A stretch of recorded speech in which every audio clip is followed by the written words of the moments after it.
Bon, je vous propose un petit tour rapide de votre TP en base de données.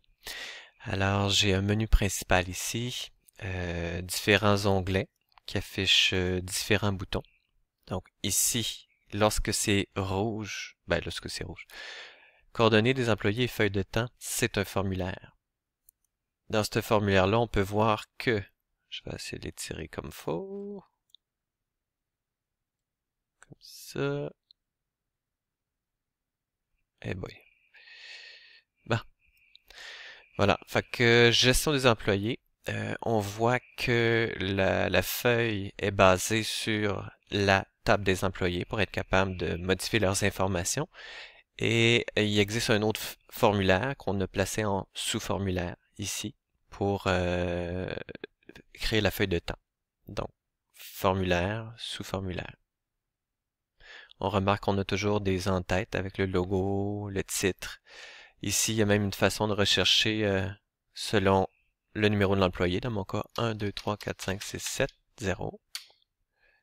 On tombe directement dessus. Un bouton pour fermer. Ensuite, adjoindre la direction, il y a des formulaires, des rapports. Appréciation de la tenue, ça ressemble à un sous-formulaire. On peut voir que la disposition est tabulaire et on affiche plusieurs enregistrements. Donc, une propriété formulaire continu qu'on doit cocher. Ensuite, gestion des absences, c'est la même chose. Disposition tabulaire pour que ça soit plus facile à manipuler. Regardez si je m'en vais en mode page. Comme ça. Puis d'ailleurs, ici, je devrais me débarrasser de cette colonne-là. Parce que j'ai un champ ici calculé qui affiche le prénom et le nom. Supprimer une colonne. Adjoindre la direction, on a un champ calculé, tout va bien.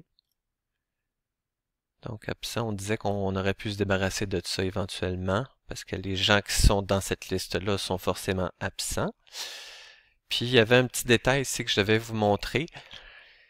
Il y a deux fois un numéro d'employé, puis il y a un problème si on fait pas la chose que je vais vous montrer, c'est que si je choisis par exemple un nouvel employé absent,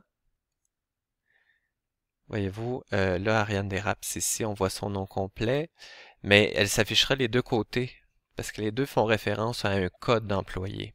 C'est-à-dire que si je passe en mode création, je vais faire échappe en mode création, puis qu'on regarde, je double-clique ici pour afficher la source du formulaire. Si je m'en vais à l'intérieur, regardez ce que j'ai fait de particulier. C'est que vu que j'ai deux IDREF employés ici, donc IDREF employé absent, IDREF employé gestionnaire, j'ai ajouté deux fois la table des employés. Ici, on la voit pas bien là parce que j'ai donné un autre nom.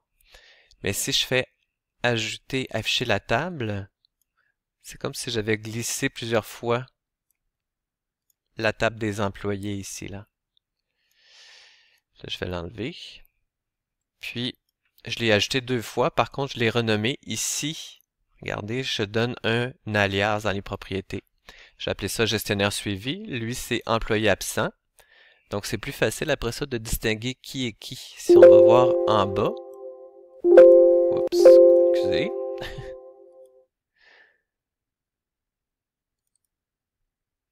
J'ai pu faire, regardez, un champ calculé gestionnaire avec gestionnaire suivi prénom employé.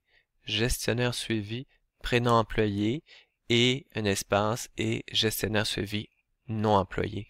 C'est de cette manière que je suis capable de distinguer si l'employé est gestionnaire ou que c'est l'employé qui est absent. Je vais dire non à ça. Et je vais afficher en mode formulaire.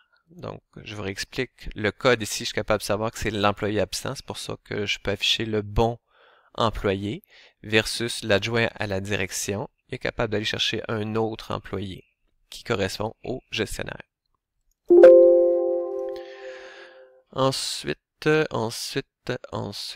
gestionnaire des absences, c'est fait. Après ça, j'ai des rapports ici. On peut voir à cet endroit-là en haut qu'il y a un regroupement. Donc, regroupement sur une date. Donc, c'est la date détenue. Il y a une façon d'afficher un regroupement par semaine. Donc, ça va être avec, si je m'en vais en mode création, c'est regrouper et trier, là, ça sera là-dedans ici qu'on va pouvoir changer ça. Ensuite, aperçu pour les absences. Ici, j'ai regroupé par code d'employé, il me semble. Et là, je peux savoir pour un même employé toutes les dates qui s'est absenté avec un total. Feuille de temps, un rapport un petit peu plus complexe où j'ai une page principale, ensuite des regroupements sur les employés, un autre exemple d'employé, et des calculs globaux de fin de rapport. Si on regarde en mode création, vous remarquerez que, je vais fermer ça, que l'entête d'état, il prend toute une page parce que j'ai pris beaucoup d'espace ici dans cette section-là, donc c'est important pour cette page-là de étirer la section. Sinon, pour les sauts de section, si je double-clique sur une section, format, saut de page avant section. Je suis capable de forcer un saut de page avant l'affichage de l'employé. Donc, soit ça, ou on verra plus tard qu'on est capable de faire des sauts avec ça ici. Insérer un saut de page éventuellement, si j'en voulais un à la fin d'une section, je pourrais aller le dessiner. Ça crée un saut de page. Mais pour l'instant, j'ai géré ça juste avec les propriétés de section. Et on a un pied de groupe, pied d'état. Pied d'état représente la dernière page. J'ai fait lui aussi un saut de page avant section. Et je suis allé mettre mes calculs. Donc les calculs qui peuvent ressembler à ceci. Somme de NBR dimanche, mais placé en pied d'état, ça fait un calcul pour tout le monde. Coordination de suivi, gestion des équipes de travail. J'ai deux tables là-dedans. D'abord, la table principale qui est la table, si on va voir dans les relations. Donc, j'ai le formulaire est basé sur, attendez un petit peu, oui c'est ça, sur équipe de travail. Puis, il y a un autre formulaire basé sur cette table-là. Si on va voir... Donc, voyez-vous ici la table principale, puis la table du côté plusieurs, mais les deux sont représentés comme des formulaires. Donc, un formulaire basé sur la table principale, un autre formulaire basé sur la table secondaire, affichage tabulaire, des champs complémentaires, et un bouton modifier qui me permet d'aller ouvrir directement le formulaire de gestion des employés concernant cet employé pour faire les autres changements à côté. Bouton fermé. Qu'est-ce qu'on avait? Gestion des équipes de travail, gestion des clients, très très simple. Donc, formulaire empilé. Il y a deux, pas tabulaire, mais empilé. Il y a deux zones d'information ici. Ici, c'est une disposition personnalisée. Gestion des clients, c'est fait. Gestion de demande de suivi. Donc, ce formulaire-là est basé sur la table des projets. Ici, j'affiche quand même des champs complémentaires que je peux aller modifier en ouvrant la fiche client correspondant à ce code-là, si jamais j'avais à faire des changements ici. Par ça, deux formulaires, donc le fameux formulaire des membres que je fais réapparaître ici. Suivi de projet, j'ai fait un autre formulaire de suivi de projet qui est basé sur la table de suivi.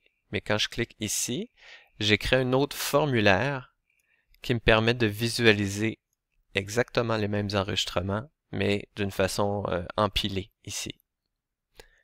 Donc, ça, c'est un formulaire basé sur la table des suivis. Puis ça, c'est un deuxième formulaire basé sur la même table. C'est pour ça que je vois les mêmes informations. Que si je change quelque chose ici, par exemple le 7 mars, et que je fais fermer, regardez, ça s'est mis à jour parce que les deux formulaires sont basés sur la même table. Fermé. Et aperçu suivi de projet. Un rapport assez simple basé sur le numéro de projet pour savoir tous les suivis qui ont été faits. Donc, il y a des regroupements là-dedans. Est-ce qu'il y a des calculs? Non. Voilà.